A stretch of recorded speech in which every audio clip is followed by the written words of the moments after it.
Don't forget to like and share this broadcast with your friends and family on Facebook Live as well as on YouTube. Let all of your friends and family know to subscribe so that you know when the Center of Hope is going live.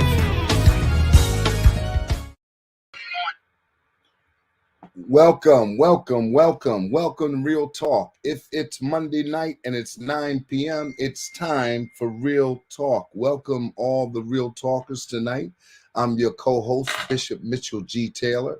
And as you're coming into the virtual space on tonight, if you want to bless someone else, sharing is caring. Hit that share button and share this broadcast and tag as many people as you possibly can and let them know that Real Talk is on the air. And I'm excited about being with you again on tonight. Listen, we had an exciting weekend. We had, my Lord, I was glad when they said unto me, let us go into the house of the Lord. Justina, bless you. Elder Joanne Thomas, bless you. Mother Gladys Gray, bless you.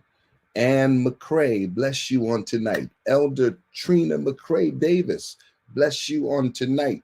My brother, my right-hand man, Shafi Rivera, with us on tonight. Bless you.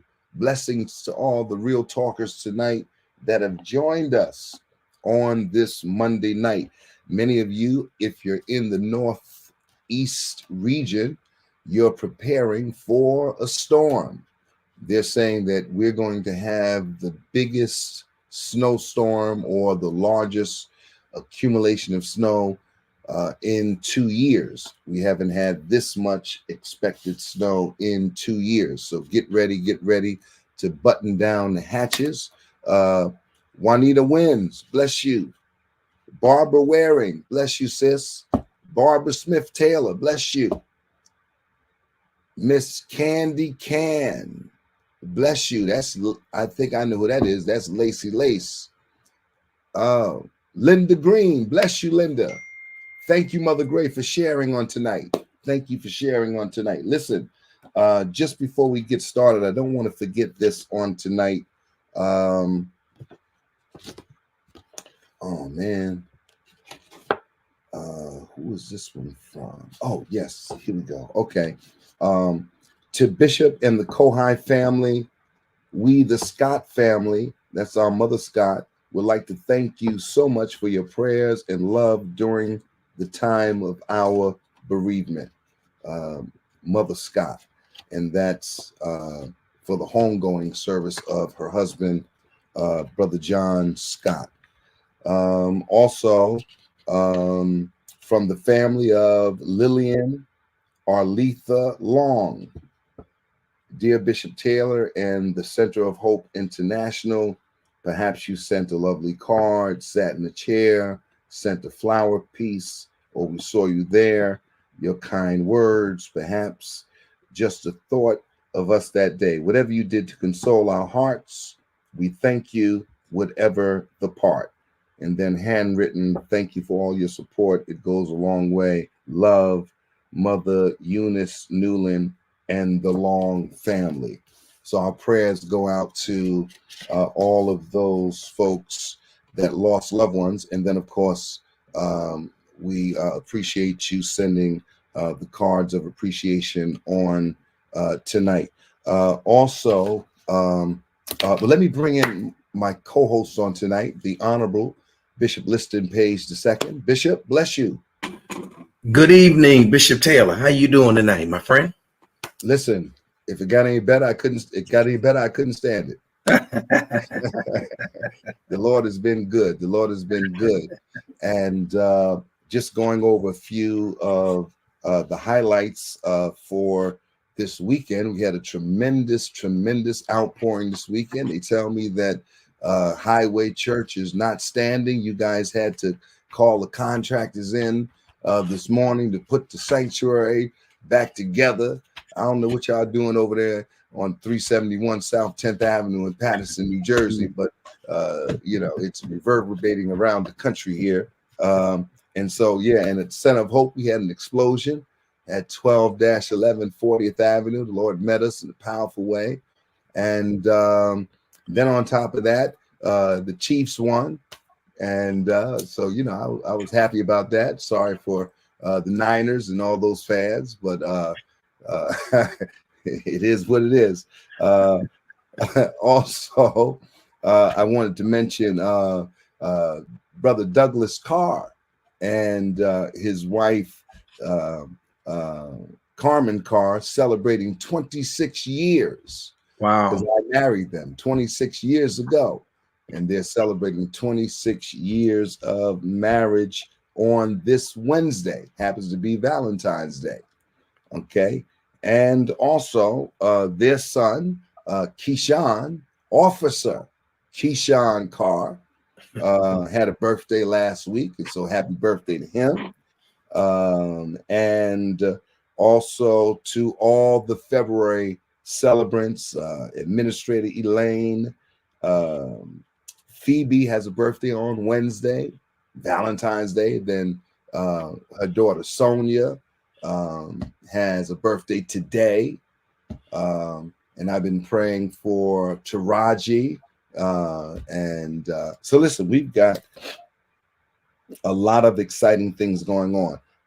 But then there's also, of course, with all the good news, there's some sad news. On this weekend, we lost a general in the kingdom, Bishop and presiding prelate, Bishop McKinley Green, and who Reese Staggers, who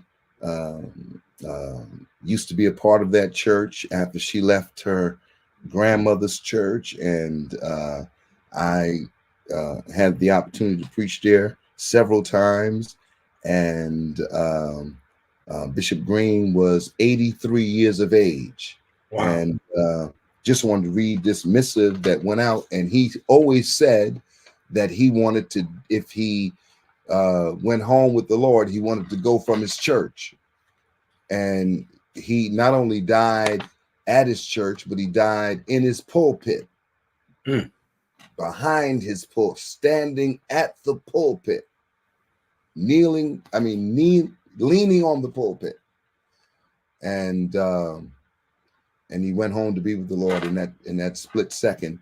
But I wanted to read this. It says, grace, mercy, and peace from our Lord Jesus Christ, dear members of our nation, and to the faithful in Christ. It is with a heavy heart and profound sadness that we announce the passing of our esteemed and beloved founder and presiding prelate, Bishop McKinley Green, who was called to his eternal rest on Friday, February 9th, 2024.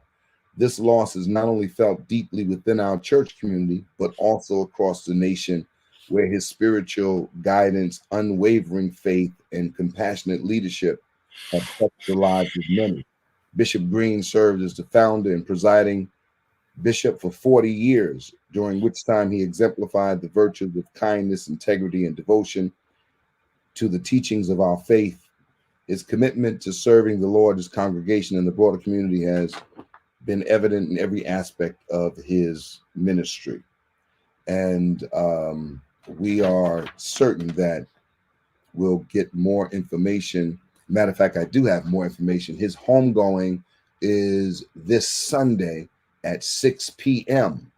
at the True Worship in Brooklyn, New York. True Worship in Brooklyn, New York. And Bishop Eric R. Figueroa will be the celebrant on Sunday evening. Also, Bishop Figueroa is turning 70 years of age on this Thursday, all these February birthdays. So a happy birthday to Bishop Eric R. Figueroa Sr.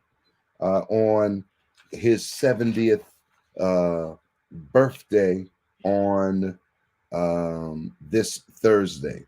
Also, Bishop Page, I want to thank you, and I want to thank all the Real Talkers for assisting us in getting the word out and purchasing tickets and supporting the concert for college.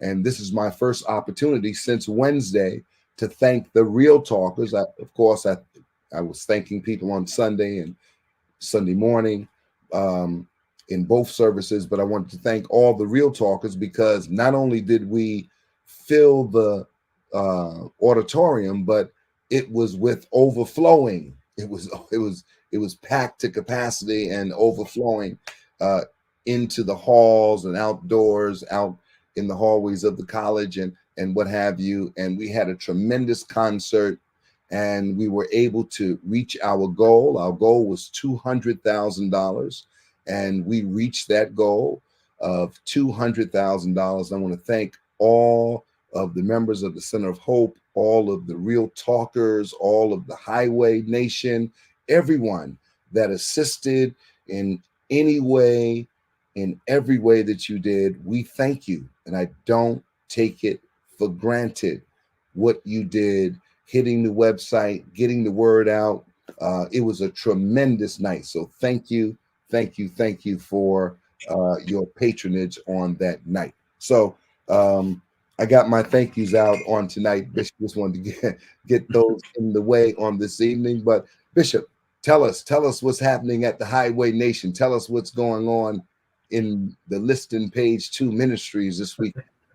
We just had a wonderful service on yesterday, and then we culminated it with our Super Bowl party, which was a great time of fellowship, and it was just a good time. Of course, I didn't see the rest of the game there, but I was home. I was fit to be tired. I was so tired. But it seemed to be a very, very great gathering. So I'm excited I'm excited anytime we can fellowship as a community outside of the worship experience. I push that. I think you get to know people better when you fellowship with them outside of the worship experience. Yeah, it's true. I mean, it's one thing to be in church and worshiping God, but as in the book of Acts, they continue steadfastly in the apostles' doctrine, but that wasn't it. Fellowship and breaking of bread. Fellowship and breaking of bread, or breaking of bread and fellowship, whatever order you want to put it in. But it was not only the word, and I think that a lot of times we think that it's all right, we're in church together and I don't have to see you anymore. But there's also a time to play out what we've been impacted by in that fellowship of the word, that doctrine of the word, that has to be played out amongst ourselves. And sometimes, a lot of times, I like to, feel that same interaction amongst each other. And I think that, we put a lot of emphasis on showing that love to the proverbial world. And we use the world as being analogous of those that are outside of our faith context, right? And then, but that art is lost on those that are in our faith context, which really becomes a very weird dichotomy for us as believers. And so I think that fellowship is very, very important. Very, very important. Bishop, moving back to our conversation or continuing rather from our conversation on last week, and we hit so many different salient points as it relates to leadership and those qualities of leadership, expectations, and those particular components that are expected to be, fused into the execution of leadership and so on. And we talked about rather modern day leadership, or this postmodernistic leadership, and how different contexts lend to different things. And and I think that one of the things that we didn't really get to brave is the fact that in our leadership context, how far are we allowed to push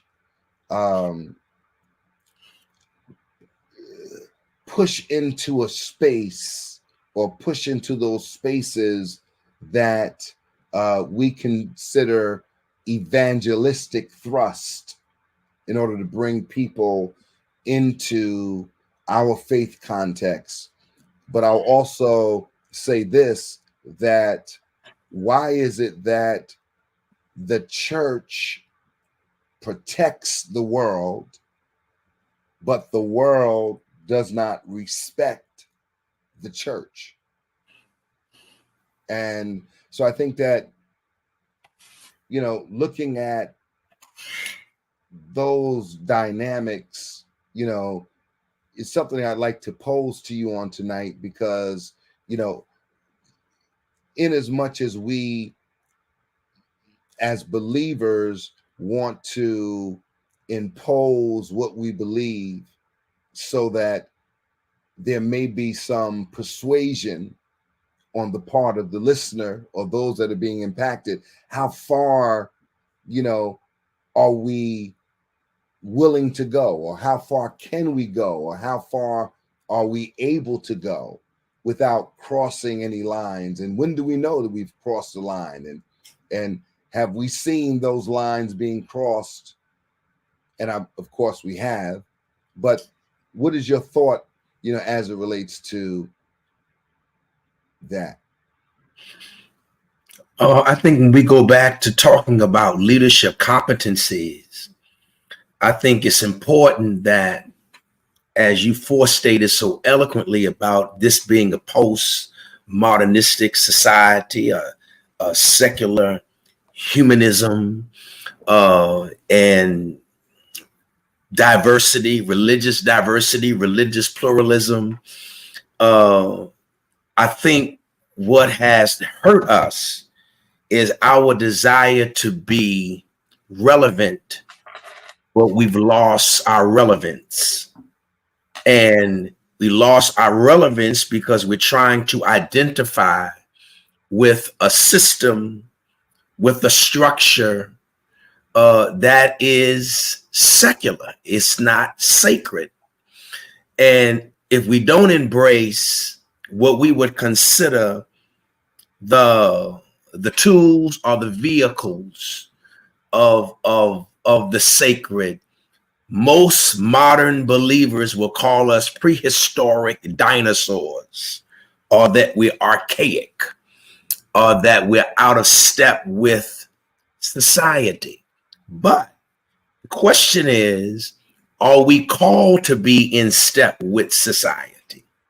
Are we called to be a part of the culture? Or are we commissioned to be peculiar, to be different, to be set apart, to be an example, to set a standard? And I think because we don't have the proper competencies, we have to blend in, or we have to come up with these man-made Pentecostal inventions or iterations. We get caught into the mimicry of copying and being a reflection of other people that we don't really understand. But when you think about leadership, effective leadership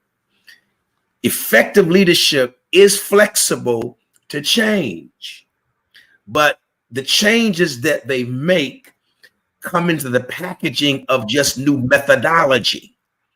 When you're flexible and you're committed to change or creating new methodologies, then you know how to communicate openly and often the direction that you want to go in. It's nothing wrong with new ideas. It's nothing wrong with new approaches, as long as it does not compromise the sanctity of what we believe. great leadership, in my humble opinion, is committed to ongoing training and development.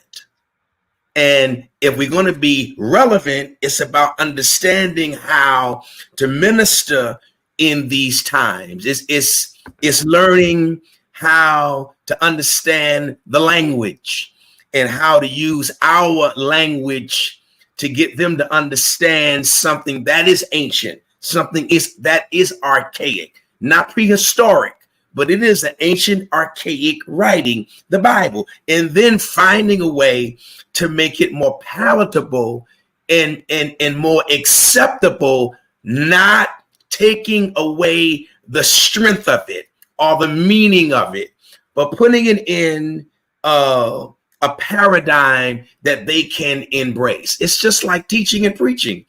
You know, I think we fail many times in our communication because we don't understand that the language of the preacher or the communicator becomes the ears and the eyes of the listener to frame in their mind a picture of what we're talking about.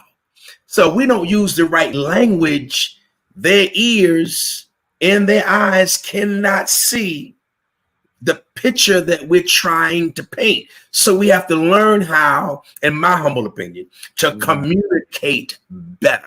And I think once we do that, we won't have to worry about losing our relevance. We'll be relevant, and we won't have to worry about trying to blend in or to become a composite of something we were not called to be. That's in my opinion. And I mean, now, when you think about staying relevant, what are some of the points or what are some of the things that you could share with, you know, other ministries, leaders today? What are some of the things that will keep them sharp, keep them relevant, keep them on the cutting edge? Where do you get that from? Where do we? I think being consistent in what we say. I think strong ethics, strong morality, and I think those areas provide for us a sense of safety. And I think we lose our relevance when we are not consistent in what we say. Our behavior is one thing and our words are something else. Okay, for an example, what did the prophet say? You honor me with your lips. You honor God with your words, but your heart is far away from me. I think we have to, in fact, I know we're going to have to do a better job at living what we say we practice. We've got to practice what we preach, as Barry White would say. Right. I mean, that's where we have to be. Now, unfortunately, you know, because me and you both know the word and we're biblicists, Jesus tells us that is not an excuse for you not to hear what I say because I don't do what I say. He says, do what I do, do what I say rather, but don't do what I do. But I think we can be more effective and more relevant in this society if they see us being consistent with what we say, because we're not consistent. And come on, Mitch, you know this. I say it ad nauseum. Moral subjectivism, floating ethics. We're not consistent. We're not fair. We're not balanced. We're out of balance. We judge things with an unfair, unbalanced scale. I think when people see us at least attempting to do what we say is right and what is wrong, I think that begins for me the starting point of real relevance. And I think that's the nexus.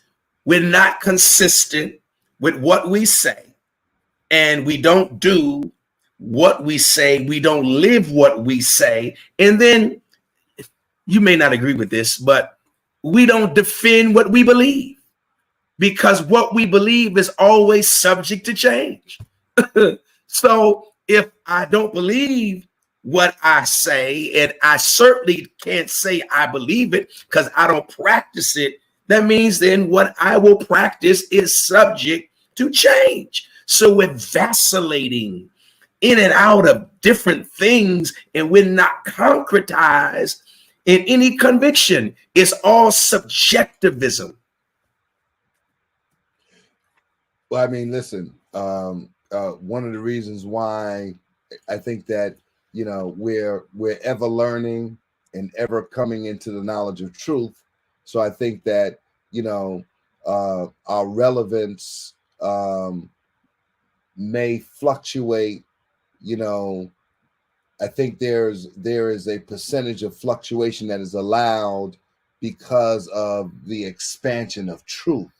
But to be as unstable as water, I think what you're describing is not a healthy pathian for us, you know, that want to demonstrate a faith context. And I mean, I think people respect you more when you are who you are. This is who I am. This is what I believe.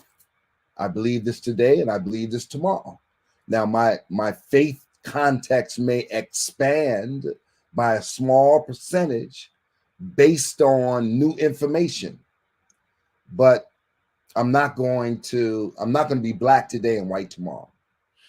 You're right, but I guess based on the leadership competencies that we talked about from Harvard, they said any effective leader is open to new ideas and new approaches. Doesn't mean they change the core values of what they believe, but they're open to executing them in different ways. And I think we have to be open as long as what we do doesn't bring under question the sanctity of the God that we serve. And I think that is important. Anything I do that brings God under an indictment is something I shouldn't be doing.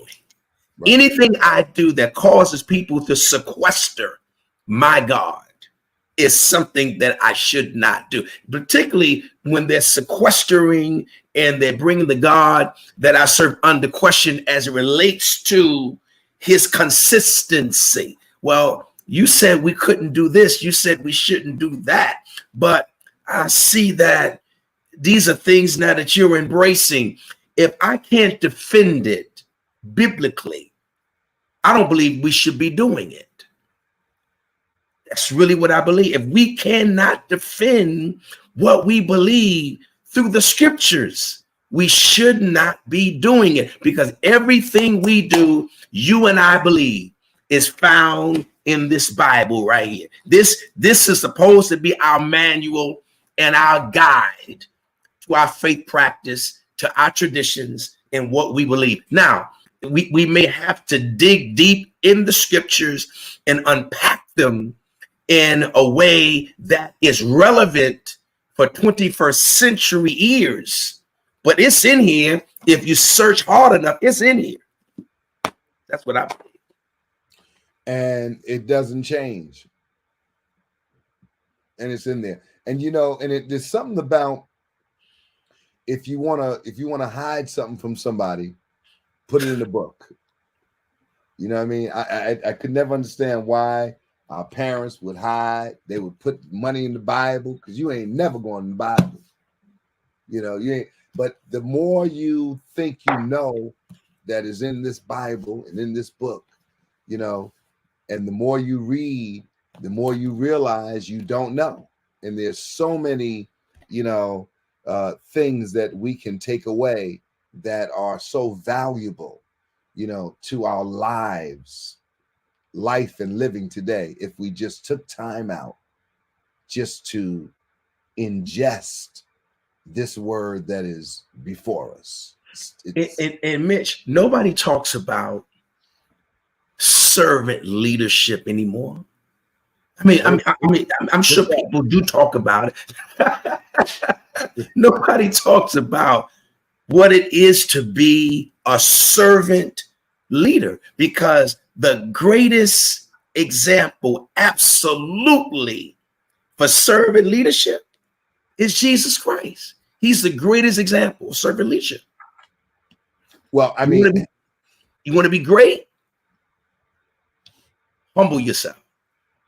He that is greatest serves, not the one who is served, but the one who serves is the greatest. We don't talk about servant leadership. We talk about titles, positions, special seats, being recognized, being popular, but not being effective. I mean, those are the things that we don't talk much about. And then Jesus, what did Jesus say? He said, when you're invited somewhere, let's talk about a marriage. He says, when you get there, don't go to the dais. Don't go to the lower dais. In fact, don't go to any dais at all. Find you a seat that's in obscurity.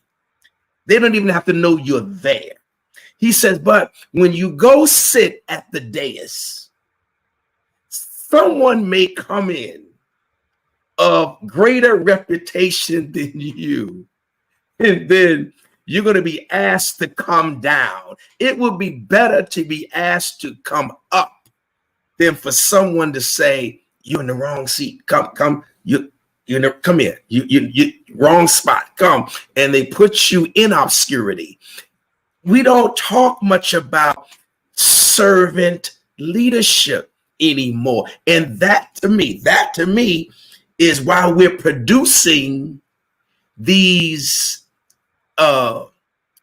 entitled believers, because we don't talk about the process of fellowship. We just talk about being in charge, being a leader.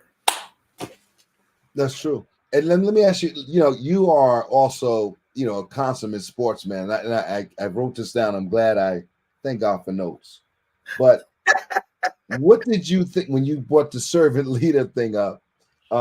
What did you think about the Super Bowl commercials this year? I mean, I know. Mitch, you're not going to believe this. I know you can think I'm crazy. I did not watch any commercial. I mean, I was into the game, but I wasn't really into the game. And it's crazy. I'm at the church at the party, Super Bowl party, and called in 2 or 3 different people to have meetings with them about church. So I'm watching, but I'm not watching. Then when I got home, I saw the fourth quarter and the overtime, but I didn't see any of the commercials. And normally I like watching the commercials because those are the best. That's the best part of the Super Bowl is the commercials. Well, I thought maybe that's where you was going with the servant leader thing, because they had a commercial on the Super Bowl. I wanted to get, maybe the Real Talkers can help get their opinion about washing feet. Wow. And when I saw it, I think it came on at least twice. And wow, when I didn't saw see it the that. first time, I saw people washing people's feet, and I'm like, and I thought maybe it was going to be like one of those, what's the name of that, the foot powder that we used to put on? We ain't going to call the name, whatever it was. I'm not giving free advertising, but the foot powder you put. I thought it was going to be a foot powder commercial or a corn commercial, whatever, calluses or whatever. But it just ended with people washing each other's feet. Now, Barbara Warren, you missed that too? Did y'all? Barbara said you loved that commercial? Okay, you saw that commercial. All right, but Barbara Warren said she missed that commercial. I didn't see. What was the gist of the commercial though? Humility. Okay. Humility. Now, Morning Joe commented on it today, and he was commenting on the commercial. He said, "Oh, defeat commercial." And then he said, yeah, that was helping. That was for the 49ers, getting them ready for defeat. But they were making a joke out of it. But it was put on by a Christian alliance or Christian group that was promoting humility. and They brotherly paid a love. lot for that. You know, those commercials, man. 7 million. 7 Yeah, million. they're up there. $7 million for that commercial. That's 30 a seconds. lot of money. Now, I thought I read 30 million, I mean 7 million for 30 seconds. Wow. Now, there was Kanye had a commercial, and his commercial was him on his iPhone saying, "I bought the time, but we forgot to build the commercial." And he just put his website up and was directing people to the website. But yeah, I mean, marketing, at its best. But what impressed me the most was that commercial on washing feet. And I thought that when you went into that servant leadership piece, that you were going to make reference to that commercial at the Super Bowl about I've washing. never even seen a faith-based commercial during the Super Bowl because, quite frankly, they're so expensive.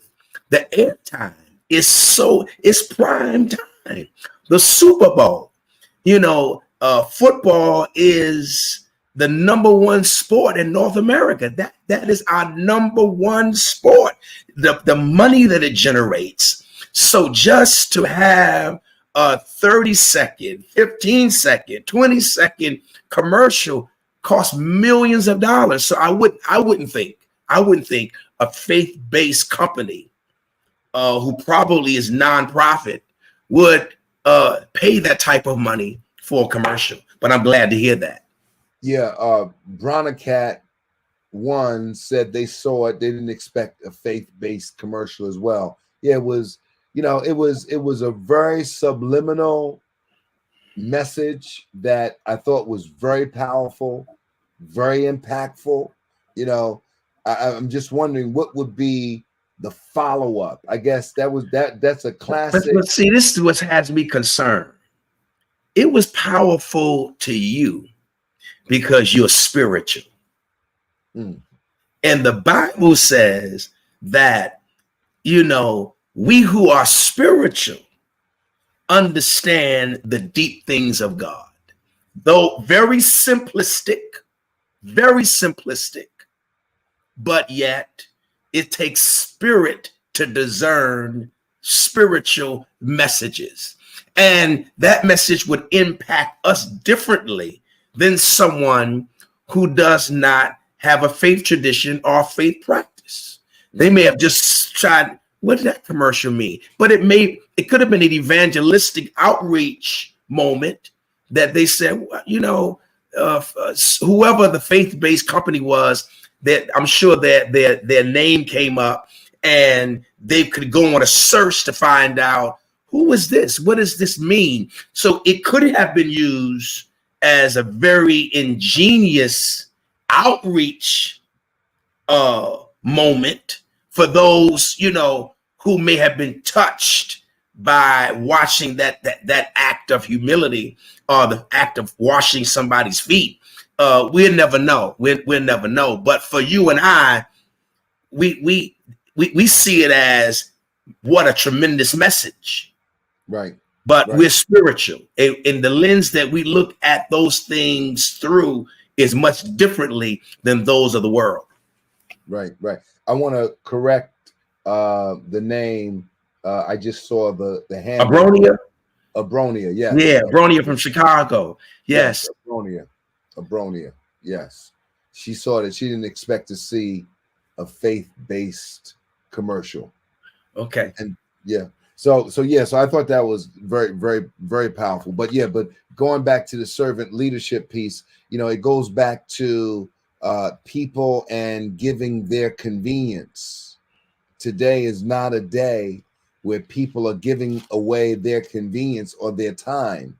And watch this, if they do give it away, it's not going to be without a fight.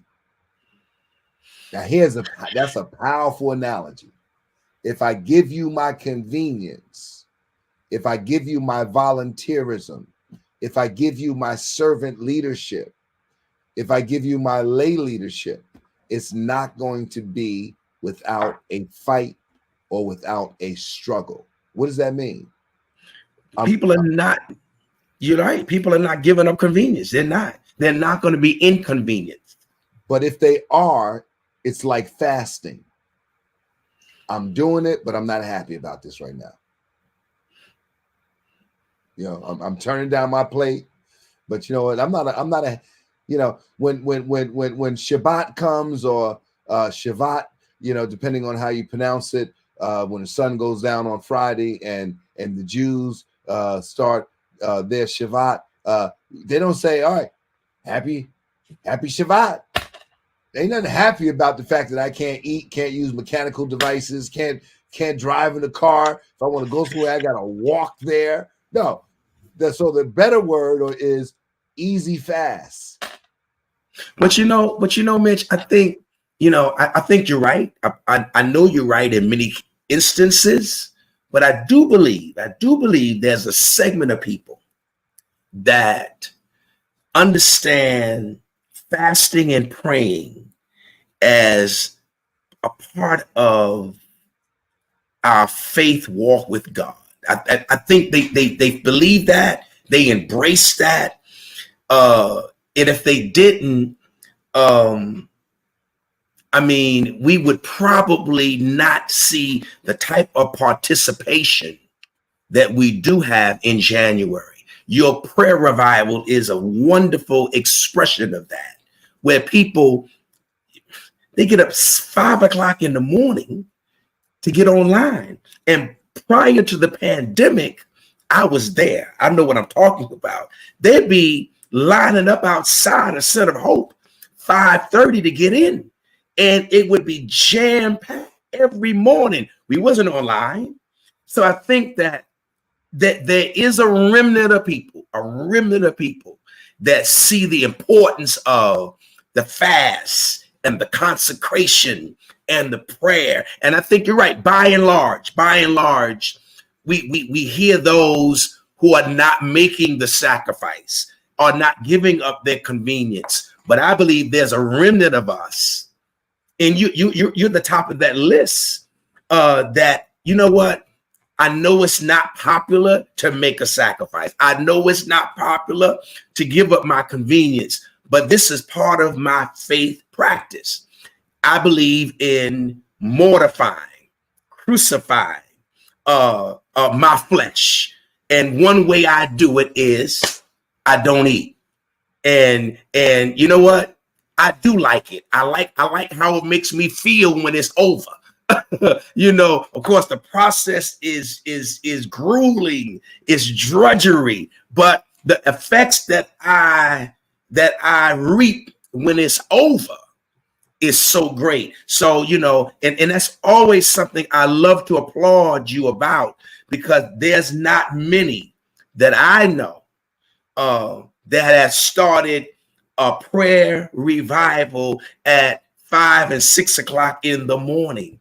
Now, it's one thing to do it from home, but when they coming to the church, that is a sacrifice of a convenience, because it's much easier to roll over, call a prayer call line, put it on speakerphone, and be half lucid or no lucid hearing other people pray. But to come to the church and be in worship, because Sheila Austin said something, and I believe that. What you have done, I believe what I'm doing is developing people to have self-discipline, because fasting is self-discipline. Yeah. And you can't have fruit of spirit and don't have what's called self-control. That's one of the elements of the behavior attributes of the fruit of the spirit. Temperance, we call it temperance, but it's self-control. Fasting and praying and all of that is supposed to develop what? Self-control. That's right. Yeah. Yeah. And you need those. Listen, life is a process of growing the disciplines. And unfortunately, we learn a lot of these disciplines, and you know, maybe I'm just I don't know. Maybe maybe I learned it late. Maybe I don't know. I learned the disciplines, and now I feel like I got a limited window to exercise and extend. I feel the same way, man. And extend. I feel the same way. You know? I feel the same way, man. I feel you know what? You know how much, don't get me to crying. You know how further along I would be if I had better self-discipline and self-control over myself. It's not the devil. I stopped blaming the devil a long time ago. The devil has no power over me. It's me making bad choices because I don't have control over my flesh. That's what it came from. And we got to start being honest and be accountable to that. It ain't the devil. The devil can't stop us. Not at this point of our lives. The devil can't stop us. There's nothing Satan can throw at us at this point of our lives that's going to make us turn our backs on God. Yeah, we're not going to do it. Yeah, the problem is not at this point. Not at this point. Not at this point. But the problem wasn't at this point. The problem was at that point. That point, correct. At that point, yeah. But at this point, nah. Anything that happens to us now is because there's a lack of discipline and a lack of accountability. Because we clearly know right from wrong, and we lived enough life to know the consequence and the repercussion from bad choices. We know that. We can't lie about that. We can't embellish. We can't fabricate it. We can't hyperbolize. We know what a good choice and a bad choice is because we made enough of them on both sides. Yeah, you're right. And I mean, and of course, this I don't want to lose the elasticity of the impotence of this discourse. And we were saying that, no good deed goes unpunished. Let me summarize it that way. All right. And that's why if you have auxiliaries, you have ministries, clubs, whatever in the church, every one of them will have their forms of disputes and whatever. And because you're going to pay for my convenience. That's the zeitgeist of today. That's the climate of the day. Convenience. Right. Nobody wants to be inconvenienced. Right. If I gotta struggle for it, I don't know if I want to do it. Everything is at our fingertips now. Everything.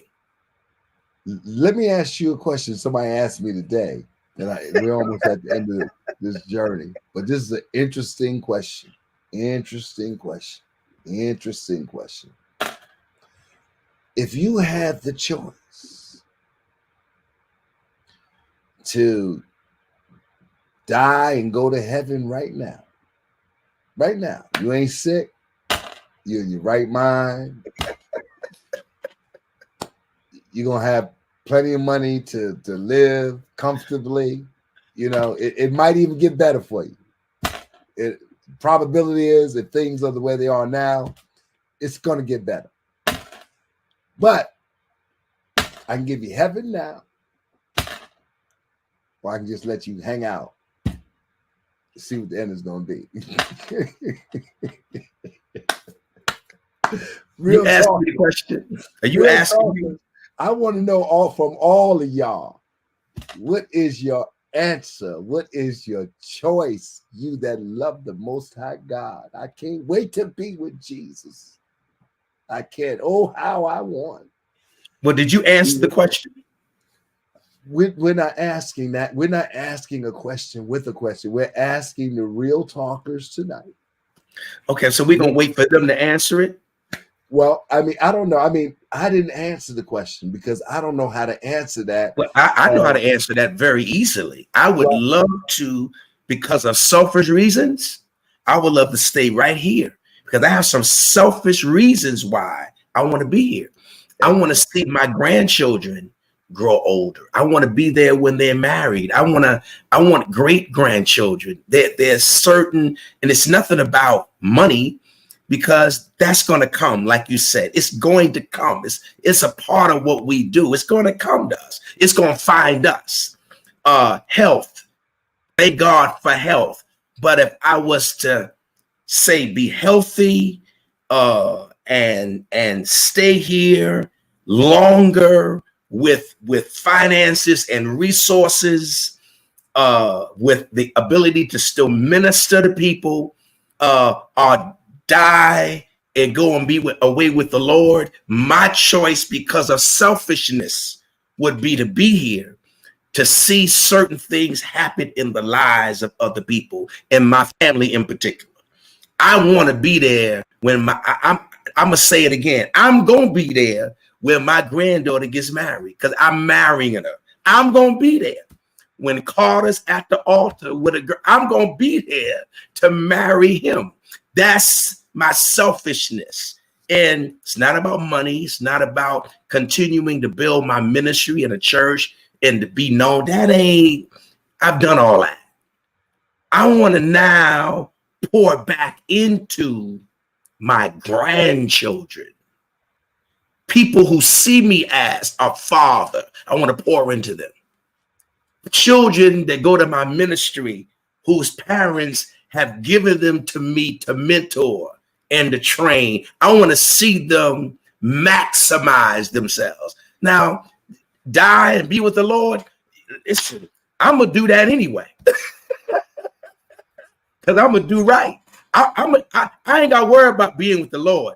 I'm going to be with the Lord. Before it's all said and done, Liston Page is going to have every I dotted and every T cross, because I am not going to be doing this for 60 years and die and go to anybody's hell. It ain't going to go down like that. I'm going to see Jesus in peace. I just believe that. So why not be here to handle all of the other selfish things, like love on your family, love on people, do ministry? Man, me and you love preaching. Me and you love teaching. Why give that up when I can do it and still go and be with the Lord? I mean, that would be my answer. Mm-hmm. Yep. Yep.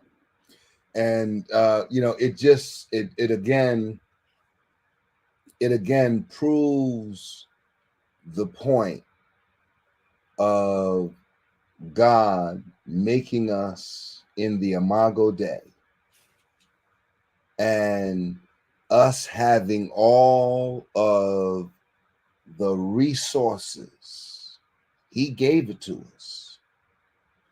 And then to have it, and then to have to release it. Because here's the thing. Here's the point. We got power. We are, according to the Gospel of John, little gods.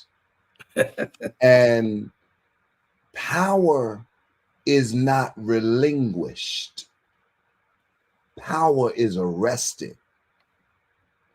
And God has to relieve us. We don't relinquish the power of life. We have to be relieved of it.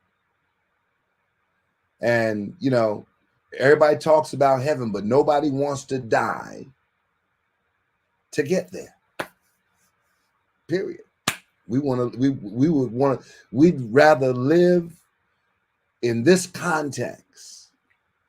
If I could live in this context and not have to worry about anything in this context, health, we want to stay right here until staying right here doesn't mean anything anymore. Yeah. I mean, I think you feel the same way. I think, I do. Yeah, we got time. We got time to die. If I could use that term, we got time to die. In fact, we're dying every day. I'm getting closer to the grave every day. But if I can, with my relationship with God, ask him to do anything for me. At this point, it would be allow me to see everyone in my family saved. Let me witness that. Let me see everyone that I have been blessed to lead and pastor and make an impact to. Let me see them fulfill their purpose and maximize their gifts and their talents. Let me see that. Let me see that. Because when you said that, I think about Abraham did not see what God promised him. He didn't see it. He saw some of it, but he didn't see it. Abraham, Isaac didn't see it. Jacob didn't see it. They didn't see it. Even to the point where Jacob says to Joseph and them, listen, when I die, I know you're going to have me in Egypt, but this is what I need you to do. Take my bones. Take my bones up and take them to the promised land. I want to be able to see. If I had a choice now, Lord, let me see. Let me see some people come back and just say, thank you. That word you spoke, you don't even know who I am, but I was about to commit suicide. And I heard you spoke a word. I never got a chance to get to know you, but my life is better because of you. That's the type of stuff I want to stay alive to witness. Not the money, not the popularity. All of that comes with what we do. But seeing people's lives change in particular, because as we get older, what becomes more important now is family. At the end of the day, it's family now. Seeing your family follow in your footsteps and come to know the Lord and be a child of God. I want to see that. That's what I want to see. Wow. Well, listen, I don't know why we say the best for last for some reason here. But thank you, Real Talkers, for being with us again on a Monday night. If it's Monday night and it's 9 p.m., it's time for Real Talk. And again, there's no time like the present. And I believe that, as you've said, Bishop, over and over again, as we came out of 2023, you made a declaration that this is going to be the greatest season of your life. And here we are now moving into that season in a brand new year. And the same declaration with a whole new lease starting in 2024 to receive over and over again those new declarations or the residuals of those declarations that continue to bless us over and over again. So this has been powerful. I'm excited. I see Bishop Donald Oliver joined us on tonight. Bless you, Bishop, all the way from South Carolina. I think it's Aiken, South Carolina, if I'm not mistaken. He'll correct me if I'm wrong. And to all the Real Talkers that joined us on tonight. Bishop, we've got some services coming up. Wednesday morning is our Wednesday morning word. Sanctuary opens up at 5 a.m. and the word begins at 6. Encourage everyone to join us on Wednesday morning for the Wednesday morning word. And then Wednesday afternoon at 12 noon, join Pastor Hassan Clark at the Center of Hope for the Wednesday word on Wednesday at 12. Tomorrow, please be careful tomorrow. Tomorrow's going to be aggressive snowstorms and mixed with rain, possibly 2 to 6 inches. But hey, that's the weatherman's prediction. God has the final say. Govern yourselves accordingly. They have closed schools here in New York. Not sure about New Jersey. Wednesday evening, Bishop Page, we have School of the Bible at 7 o'clock. Everyone meet me on the platform on Wednesday night at 7 o'clock. We're going to have a tremendous time. Excellent, excellent, excellent. Then Friday night, what do we have on Friday night? My Friday night encounter. Can't wait till Friday night. Friday, in fact, this Friday night, Mitch, I'm going to be doing, I'm hoping to have a continued discussion with the Joint College of Bishops Adjutant Consortium on this coming Friday night. Oh, wow. That's going to be powerful. Okay. So there you have it. All roads lead to the Highway Church on Friday night for the College of Bishops continuation of the Adjutants Consortium. You don't want to miss that. And the College of Bishops is coming up in March 12th to the 15th.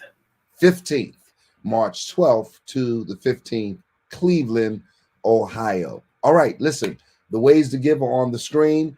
Those of you that are ready to sow, it's offering time. It's offering time, and I'm asking everyone on tonight please to sow your seed on this evening. Those of you that are watching, those of you that have been blessed, not only tonight, but every week that we're on, we know that you're receiving. We pray that you will be reciprocal and giving and sowing your seed on today. I was explaining on yesterday in church that I wasn't receiving an offering, and this wasn't a play on words. I wanted them to give a seed, and I wanted them to contextualize it as a seed because what they were giving, it was going to grow. And so when you use the context of a seed, you're giving something that you expect to grow. And so on tonight, I want you to give a seed because you expect it to grow. And I believe that what you make happen, thank you, Mother Gray, for somebody else, God will make happen for you. And so we ask that you would consider sowing a seed on tonight.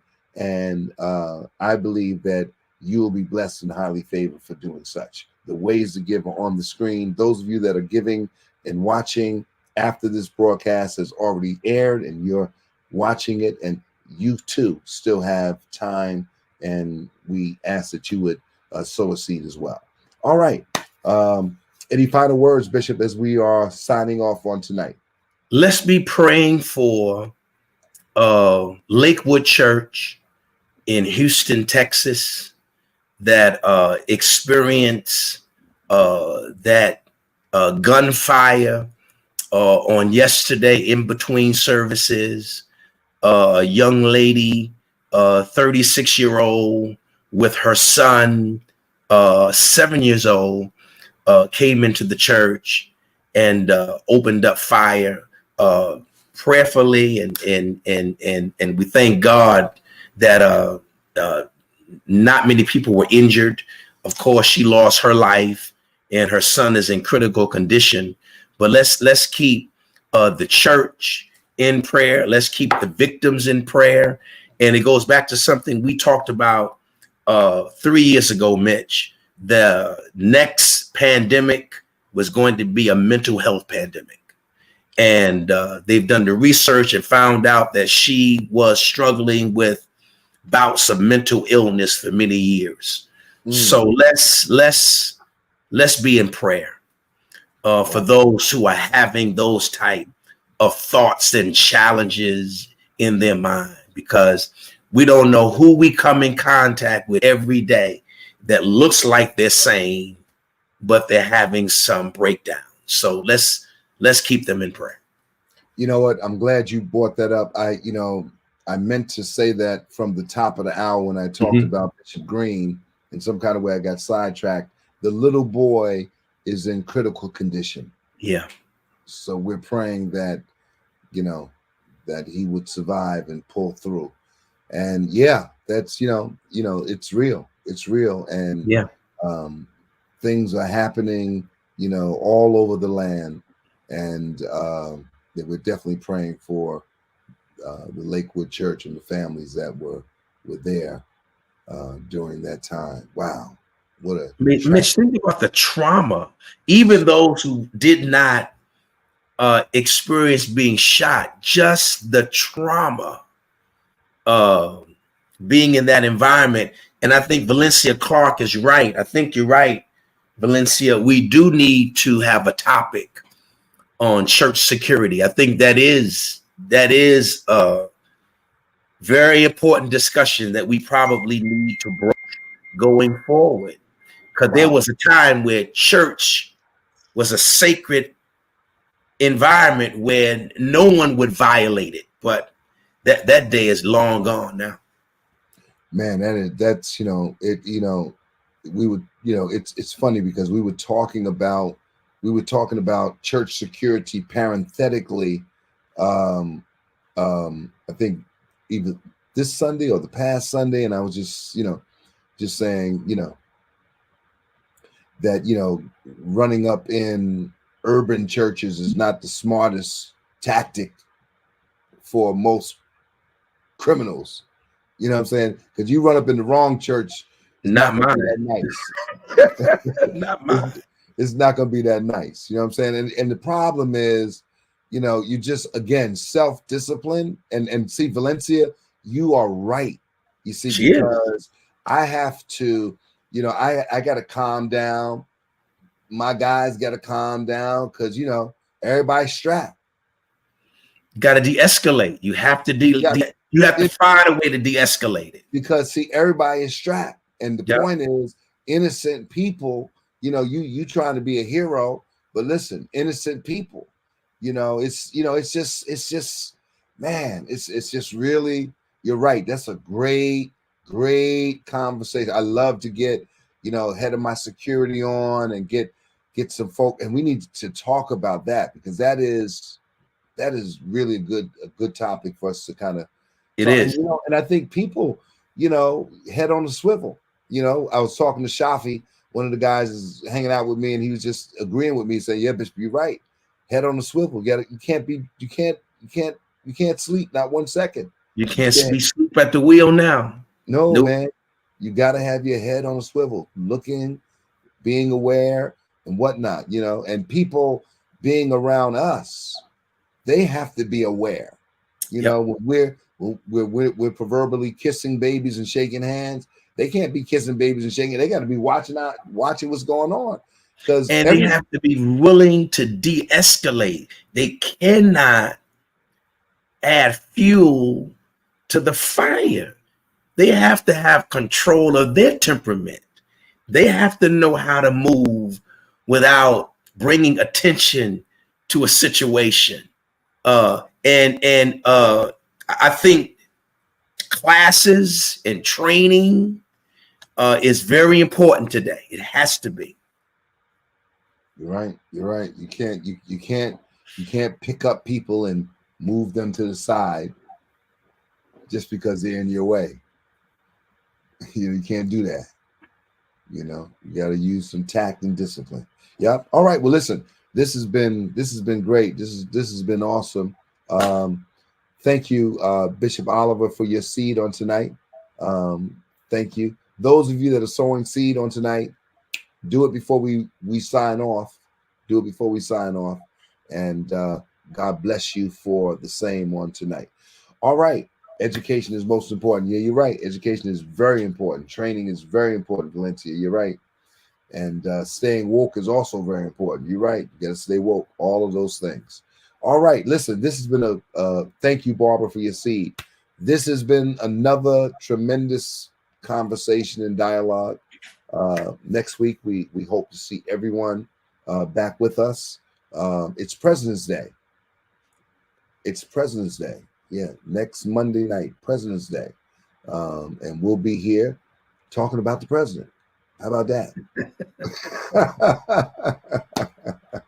God bless you, real talkers. God bless you on tonight. And we'll see you on next Monday night.